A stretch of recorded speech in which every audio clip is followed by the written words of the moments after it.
The rain battered the windows of the old seaside cottage, each drop a tiny hammer against the glass, as if the storm itself wanted to break in. Inside, Eleanor sat frozen on the edge of the sofa, her phone trembling in her hand. The screen glowed with a single message, sent from an unknown number. "He's not who you think he is. Meet me at the pier at midnight." Her heart thudded, each beat drowning out the storm. She glanced at the clock, 11:15 p.m. Her husband, Daniel, was upstairs, supposedly asleep after another late night at the office. But was he? The message burned in her mind, a splinter of doubt that had festered for months. She grabbed her coat, slipped on her boots, and stepped into the howling night. The pier only a mile away. Eleanor had always trusted Daniel.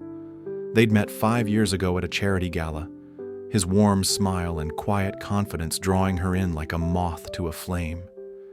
He was a journalist, always chasing stories, always working late.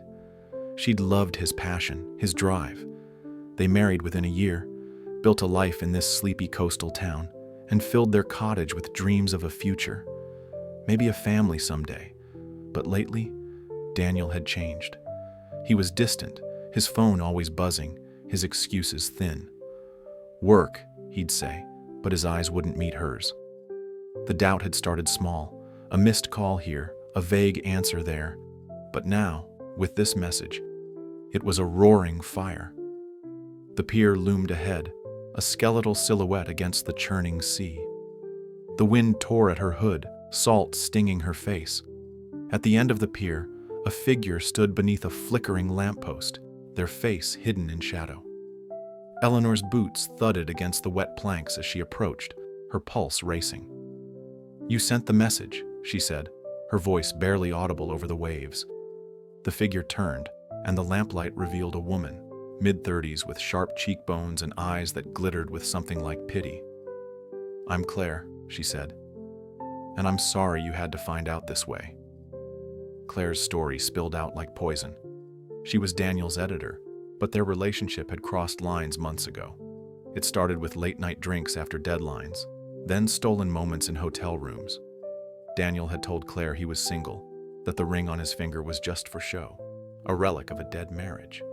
But Claire had grown suspicious, dug deeper, and found Eleanor's name on a property deed. "I confronted him," Claire said, her voice breaking. "He laughed it off, said you'd never find out. I couldn't let him do this to you." Eleanor's knees buckled, the world tilting. She wanted to scream, to call Claire a liar, but the truth was a knife in her chest. The late nights, the locked phone, the way Daniel's touch had grown cold. It all fit. Eleanor stumbled back to the cottage, the storm mirroring the chaos in her heart. She crept upstairs, where Daniel lay sleeping, his face peaceful, infuriatingly innocent. She wanted to shake him, demand answers, but instead she sat at the kitchen table, staring at the wedding photo on the wall. Her mind raced. Could she confront him? Could she forgive him? Or was this the end of everything she'd believed in? Dawn was breaking when Daniel came downstairs, rubbing sleep from his eyes. "You're up early," he said, his voice casual. Eleanor's grip tightened on her coffee mug. "Who's Claire?" she asked, her tone ice cold. Daniel froze, his face a mask slipping. He stammered, tried to deflect, but Eleanor cut him off. She told him about the pier, the message, every damning word Claire had spoken. His shoulders sagged, and for the first time he looked small. "It was a mistake," he whispered.